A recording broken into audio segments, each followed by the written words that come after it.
అని ప్రజలు చర్చించుకుని అసహించుకునే స్థితికి జగన్మోహన్ రెడ్డి గారు రోజు దిగజారిపోతూ ఉన్నారు.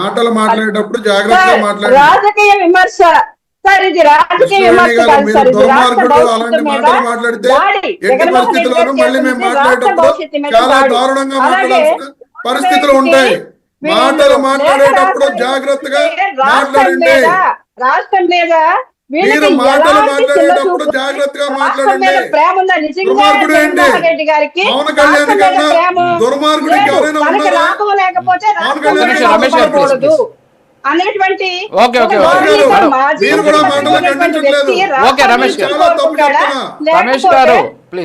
దుర్మార్గుడు ఏంటండి? ఎవరు దుర్మార్గులు?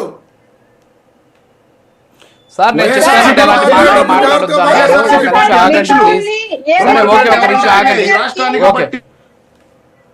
ఓకే రమేష్ గారు ఒక నిమిషం మీకంటే దుర్మార్గులు ఎవరు లేరు ఈ రాష్ట్రంలో. మీకంటే దుర్మార్గులు ఎవరు లేరు. ఓకే ఓకే అండి ఓకే ఓకే రమేష్ గారు సుందరకృష్ణ మాట్లాడు. జగన్మోహన్ రెడ్డి గారికి లాభం లేకపోతే రాష్ట్రానికి లాభాలు అక్కర్లేదు. జగన్మోహన్ రెడ్డి గారికి లాభం ఏంటి? ఇప్పుడు మెడికల్ కాలేజీలో జగన్మోహన్ రెడ్డి గారికి లాభమా?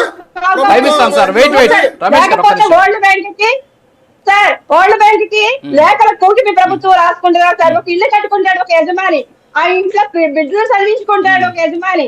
అతను వెళ్ళి ఏ బ్యాంక్ అప్లికేషన్ పెట్టుకుంటాడు, లోన్ కోసం పెట్టుకున్నప్పుడు సార్ నాకు వద్దు, నా పిల్లల భవిష్యత్తు కోసం నాకు అక్కర్లేదు. ఒక భార్య పెట్టుకుంది అనుకోండి, భర్త వెళ్ళి అక్కడ నా వ్యవస్థ తిరిగేటువంటి భర్త ఉన్నాడు అనుకోండి, ఏమని చెప్తాడు వెళ్ళి అక్కడికి వెళ్ళి? అక్కర్లేదండి, వాళ్ళకి ఇంటికి లోను అక్కర్లేదు, పిల్లల భవిష్యత్తు కోసం లోన్లు అక్కర్లేదు, నేను ఆ ఇంట్లో ఉన్నప్పుడు మాత్రమే నాకు లోన్లు కావాలంటే ఆ ఇల్లు ఎలా నాశనం అయిపోతుందో ఇవాళ రాష్ట్ర పరిస్థితి కూడా అదే సార్.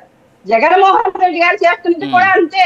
మాజీ ముఖ్యమంత్రిగా, పులివెందుల ఎమ్మెల్యేగా, అంటే మాజీ ముఖ్యమంత్రి హోదా అని అడుగుతూ ఉంటారు. మాజీ ముఖ్యమంత్రి హోదా ఉంటే రాష్ట్ర భవిష్యత్తుని ఎవరో అడ్డుకోరు.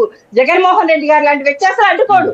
కానీ ఈ రోజు పెట్టుబడిదారులను కూడా బెదిరిస్తున్నాడంటే, 2 నెలలు జరగకుండా జైల్లో పెడతాను అని చెప్తున్నాడంటే, అంటే బెదిరింపు దారులకి, అంటే ఒక పిల్లి పులివేసం వేసుకుని బెదిరించినంత మాత్రాన కొంతమంది భయపడతారేమో తప్ప రాష్ట్ర అభివృద్ధిని కాంక్షించేటువంటి వ్యక్తులు ఎవరో భయపడేటువంటి పరిస్థితి ఉండదు సార్. అలాగే రామ్మోహన్ గారు కూడా చెప్పారు సార్, విశ్లేషకులు చెప్పినటువంటి అనేక డిబేట్లో ఆయన మాట్లాడడం జరుగుతుంది. అంటే ఇలాంటి బెదిరించేటువంటి ధోరణితో ఉన్నటువంటి వ్యక్తుల్ని, రాష్ట్ర అభివృద్ధిని అడ్డుకుంటున్నటువంటి వ్యక్తుల్ని కూటమి ప్రభుత్వం మంచి ప్రభుత్వం అని చెప్పుకుంటూ ఎందుకు వీళ్ళని యాక్షన్ తీసుకోవట్లేదు? ప్రభుత్వం మీద ఇన్ని కేసులు వేసి ఇన్ని రిట్ పిటిషన్లు వేస్తున్నప్పుడు ఎందుకు ఇలాంటి వ్యక్తుల్ని అడ్డుకొని వీళ్ళ జైల్లో పెట్టట్లేదు?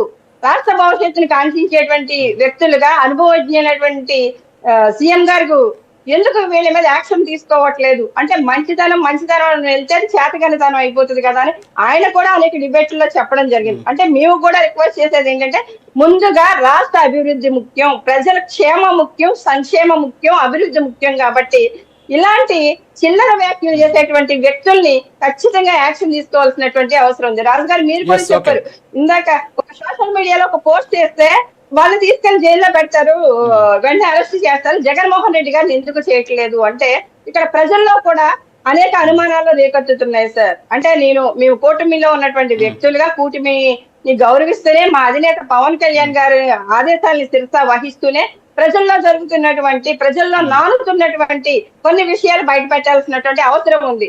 అంటే వాళ్ళు వస్తే టీడీపీ వాళ్ళు వస్తే వైసీపీ వాళ్ళని కాపాడుతున్నారు, వైసీపీ వాళ్ళు వస్తే టీడీపీ వాళ్ళని కాపాడుతున్నారు. ఈ విధంగా రాష్ట్రంలో ఒక ముసుగేసుకున్నటువంటి విధానం నడుస్తుందా అన్నటువంటి చర్చ కూడా ఆ అనుమానంగా రేకెత్తించడానికి జగన్మోహన్ రెడ్డి గారి వ్యక్తులు ఇలాంటి వ్యాఖ్యలు చేస్తున్నారు. డిప్యూటీ సీఎం గారు మొన్న తాట తీసేస్తాం అని మాట్లాడడం జరిగింది. డిప్యూటీ సీఎం గారు కూడా చాలా వ్యంగ్యంగా మాట్లాడడం జరిగింది.